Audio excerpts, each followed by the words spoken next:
Halo. Halo. Hai. Perkenalkan, nama saya Ellen Dewianti, NPM 2020 4150266. Perkenalkan, nama saya Mukti Nugraheni, NPM 2020 4155031. Saya Dwi Ari Abdul Wahid dengan nomor NPM 2020415072. Saya Saiful Apandi dengan NPM 2020 4155027. Kami dari kelompok 1, di sini kami akan mengkaji mengenai teori evolusi dengan salah satu guru di SMPN Negeri 8 Depok. Bagaimana kegiatannya? Simak video berikut ini.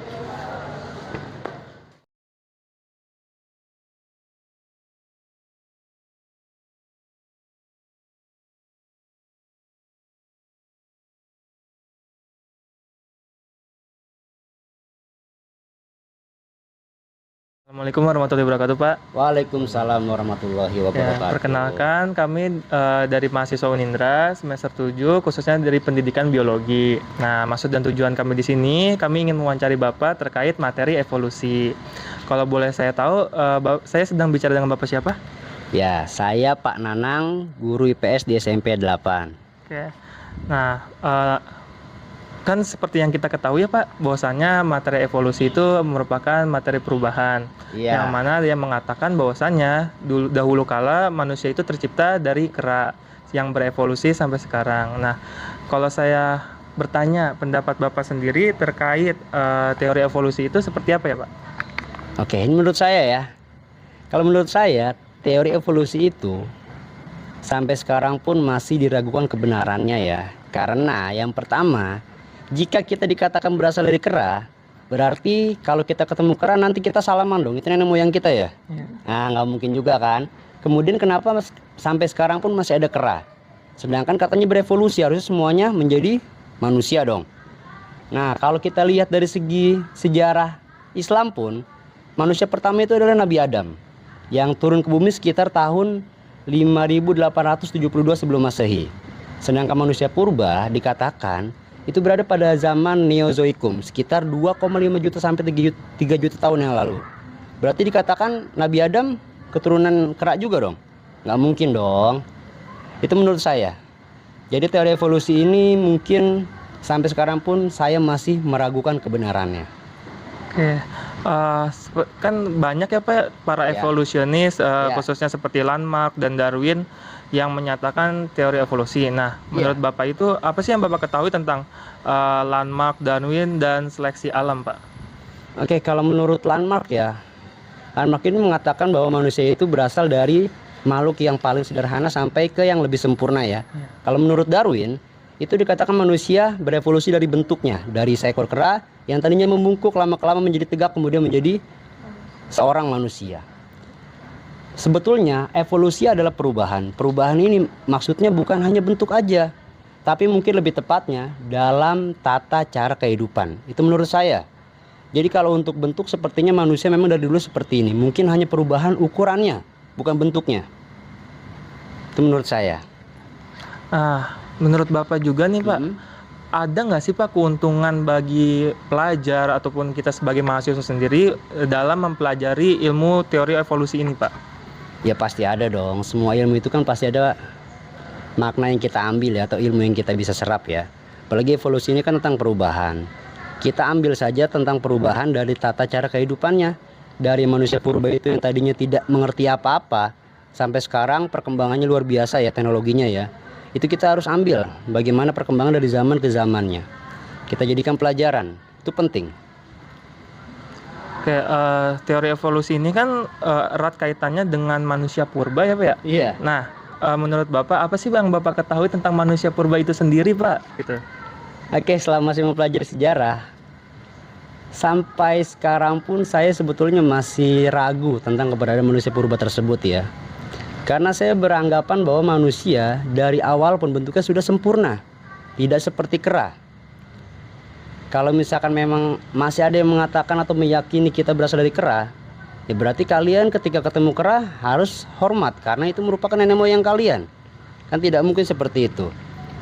Jadi kalau menurut saya manusia purba itu hanya sekedar penelitian aja ya, sampai sekarang bahkan belum bisa dibuktikan kebenarannya. Karena kita nggak tahu kan, nggak ada fotonya, nggak ada apa, itu hanya ilustrasi aja, gambaran dari seorang peneliti. Ya. Nah, kalau menurut Bapak nih Pak, siapa sih nenek moyang manusia berdasarkan teori evolusi Pak? Berdasarkan teori evolusi. Ya. Kalau berdasarkan teori evolusi kan jelas di situ manusia purba. Ya kan? Homo sapiens. Tapi kalau secara Islam ya, sejarahnya kita kan siapa nenek moyangnya? Nabi Adam. Seluruh agama pun meyakini bahwa Nabi Adam merupakan manusia pertama ya. Oke.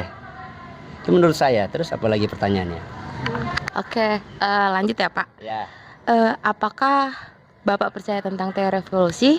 Jika percaya, tolong berikan alasannya Pak. Oke, seperti yang tadi saya katakan dari awal ya. Sampai sekarang pun saya masih meragukan tentang teori evolusi ini. Kalau dari segi bentuk ya, kalau dalam segi tata cara kehidupan mungkin oke, perubahan dari yang sederhana sampai sekarang ke yang lebih sempurna. Itu saya percaya. Cuma kalau dari bentuk evolusinya sepertinya sampai sekarang pun saya masih ragu. Selanjutnya Pak, apa yang Bapak ketahui tentang adaptasi dan mutasi? Mutasi, adaptasi itu penyesuaian ya.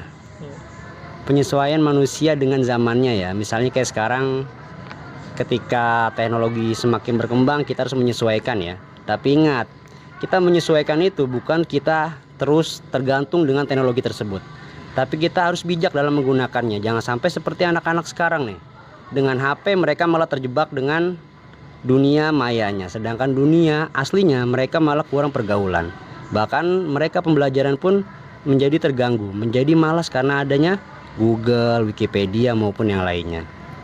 Kemudian untuk mutasi ya. Mutasi itu kalau secara biologi apa artinya? Perpindahan Pak. Perpindahan, oke betul. Ya kalau untuk mutasi ya, maksudnya ini mutasi dalam segi apa nih? Konteksnya apa? Di dalam konteks itu tentang makhluk hidup Pak. Makhluk hidup, mutasi perpindahan. Dalam segi apanya? Perpindahannya, apakah tempatnya? Dari suatu tempat ke tempat lain gitu mungkin. Oke, ya, oke. Manusia memang, ya kalau untuk mutasi ya perpindahan ya, manusia ya memang harus melakukannya karena menurut saya, ketika kita mendiami suatu tempat itu, ilmu kita tidak akan berkembang banyak. Tapi ketika kita mendatangi tempat yang lain, itu akan menambah pengetahuan dan ilmu kita. Itu menurut saya. Apakah Bapak beragama? Tolong sebutkan agamanya Pak. Pasti dong, agama saya Islam. Apakah Bapak mendukung teori evolusi? Jika iya, tolong berikan alasannya. Saya tidak mendukung teori evolusi. Alasannya Pak? Karena menurut saya Nabi Adam adalah manusia yang pertama, bukan manusia purba. Ya Pak. Ya, silakan. Nah, siapakah manusia pertama menurut agama Bapak? Nabi Adam. Terus apakah teori evolusi bertentangan dengan agama Bapak dan berikan alasannya? Oh tentu saja dong. Karena kan Nabi Adam adalah manusia pertama itu yang turun ke bumi sekitar tahun 5872 sebelum Masehi. Sedangkan manusia purba itu 2,5 juta tahun yang lalu. Berarti secara ilmu pengetahuan dikatakan bahwa Nabi Adam merupakan keturunan manusia purba dong. Itu bertentangan dong. Nah, apakah teori evolusi masih layak diajarkan di sekolah-sekolah? Mungkin kalau untuk evolusi tata cara kehidupan, oke, nggak masalah. Itu merupakan pembelajaran kita sehingga kita tahu bagaimana manusia belajar dari hal yang paling sederhana menjadi hal yang lebih sempurna. Nggak apa-apa. Cuma kalau untuk bentuk sepertinya tidak perlu lagi karena bertentangan ya dengan agama ya. Nah, apa yang Bapak ketahui tentang Zionisme, Freemason, Illuminati, dan Dajjal? Waduh, agak berat ini ya. Hubungannya apa nih dengan manusia purba nih? Ini kalau untuk Zionis ya, Zionis itu yang saya tahu itu adalah sebuah paham ya yang dianut oleh bangsa Israel ya, Zionis ya. Zionis ini menganggap bahwa bangsa mereka adalah bangsa yang paling unggul. Yang lain hanya dikatakan sebagai, mungkin kasarnya itu dikatakan sebagai hewan oleh mereka. Makanya kalau kita lihat bagaimana sekarang kelakuan bangsa Israel ya di Palestina itu luar biasa kejamnya ya. Itu adalah Zionisme. Tapi berbeda dengan bangsa Yahudi aslinya ya. Jangan kita samakan antara Zionis dengan Yahudi. Karena Yahudi itu adalah bangsa yang masih ada hubungannya dengan Islam. Tapi kalau Zionis itu udah beda. Mereka merupakan garis keras dari bangsa Yahudi tersebut. Kalau untuk Freemason ya, Freemasonry itu yang saya tahu itu hubungan eratnya dengan bangsa Yahudi juga ya, dan juga dengan Amerika ya. Yang saya tahu itu Freemason itu adalah tata kehidupan baru yang ingin diciptakan oleh bangsa Yahudi di dunia ini. Yang saya tahu itu Freemason. Kemudian apa lagi tadi? Illuminati dan Dajjal. Illuminati dan Dajjal adalah sesuatu yang berkaitan ya. Kalau Dajjal yang kita ketahui adalah memang udah tanda-tanda ini yang menjelang akhir zaman nanti akan muncul Dajjal. Yang sekarang pun yang saya tahu di Palestina itu, di Yerusalem, bangsa Yahudi itu sudah membuat sebuah terowongan di bawah Masjid Al-Aqsa untuk menyambut Dajjal tersebut ya. Jadi mengenai teori evolusi, apakah Bapak mendukung, menolak, atau ragu-ragu? Berikan alasannya. Oke, sampai sekarang pun saya masih ragu-ragu. Karena menurut saya, yang tadi saya bilang dari awal ya, manusia pertama adalah Nabi Adam, yang muncul sekitar 5872 sebelum Masehi. Sedangkan manusia purba 2,5 juta tahun yang lalu. Berarti kalau menurut ilmu pengetahuan dikatakan manusia purba merupakan nenek moyang Nabi Adam dong. Sedangkan yang kita tahu, Nabi Adam merupakan manusia yang pertama. Jadi saya masih ragu-ragu. Baik, selanjutnya ada, menurut Bapak, mengapa teori evolusi masih dipelajari sampai sekarang? Oke, evolusi, perubahan. Kalau dari segi bentuk sepertinya tidak mungkin, atau saya masih meragukan lah. Tapi kalau dari tata cara kehidupan itu memang terjadi. Bagaimana manusia hidup dari sesuatu yang sangat sederhana, yang mana dari zaman batu sampai sekarang zaman teknologi yang modern.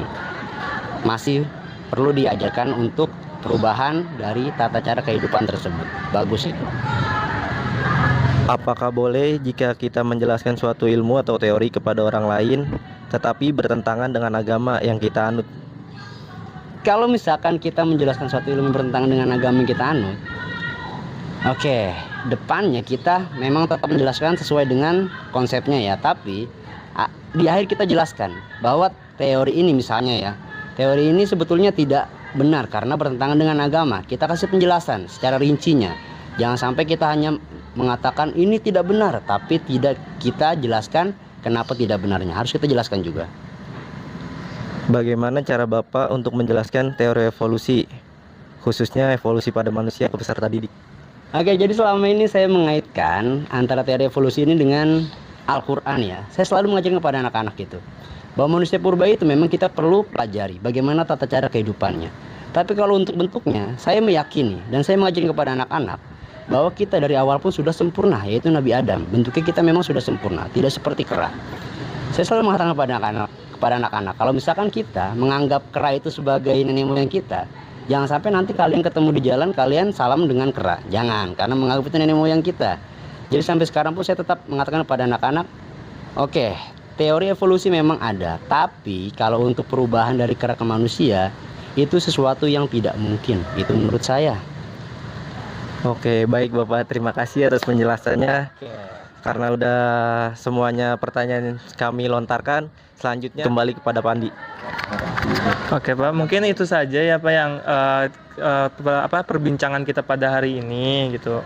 Mungkin nanti kedepannya kita bisa bertemu kembali di lain waktu ya, gitu. Siap. Mohon maaf Pak, kita udah mengganggu waktunya. Oh ya, nggak apa-apa. Oke, jangan lupa buat teman-teman yang menyaksikan video ini, jangan lupa like, subscribe, and comment.